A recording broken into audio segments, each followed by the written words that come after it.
బ్రహ్మాండకోటిరుచురోజ్వలదృష్టచక్రం వందే గదాధరమహం సురబృందవన్యం కేశవాద్రిసమస్థానం బ్రహ్మాండే నాస్తి కించన చెన్నకేశవ సమోదేవో నభూతో నభవశ్యతి అన్నట్టుగా ఈరోజు చాలా వైష్ణవ సాంప్రదాయంలో ముక్కోటి ఏకాదశి అనేది వైష్ణవ సాంప్రదాయ విశేషమైన పండగ.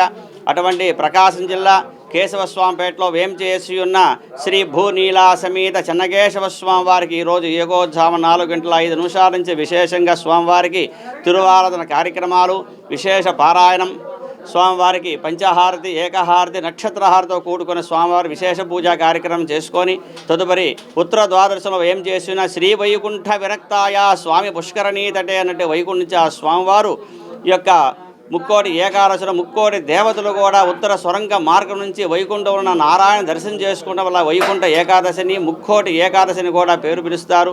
అటువంటి ఆ స్వామిని ఈ రోజున ముక్కోటి దేవతతో కూడా ఈ మానవులు కూడా దర్శనం చేసుకోవడం వల్ల వారికి ఆమోద బ్రహ్మోర సంబోధ వైకుంఠాఖ్యలోకేషు సాలోక్య సామీప్య సారూప్య సాయుధ్యమిది చతుర్విధ మోక్షబలహిత్యర్థం అన్నట్టుగా స్వామివారు వైకుంఠ ప్రాప్తి మానవుడికి కలగాలి అంటే ఈ రోజున ఏకాదశిలో దర్శనం చేసుకోవాలి. అటువంటి ఆ స్వామి దర్శనం చేసుకు అనంతమైన ఫలితాలు, సిరి సంపదలు, ఆరోగ్యము, జ్ఞానాన్ని ఇస్తాడు ఆ చెన్నకేశవ స్వామి. చెన్న అంటే అందమైన, కేశవ అంటే చుట్టుతో కప్పబడినవాడు చెన్నకేశవ స్వామి. ఎవరైతే ఈ కొండ మీద ఈ కేశవాద్రి పర్వతం మీద ఆ చెన్నకేశవాన్ని దర్శనం చేసుకుంటే వారికి డైరెక్ట్ వైకుంఠ ప్రాప్తి కలుగుతుంది అని శాస్త్రం చెబుతుంది. ప్రతి ఒక్కరు కూడా వచ్చి స్వామివారి దర్శనం చేసుకోవాలి.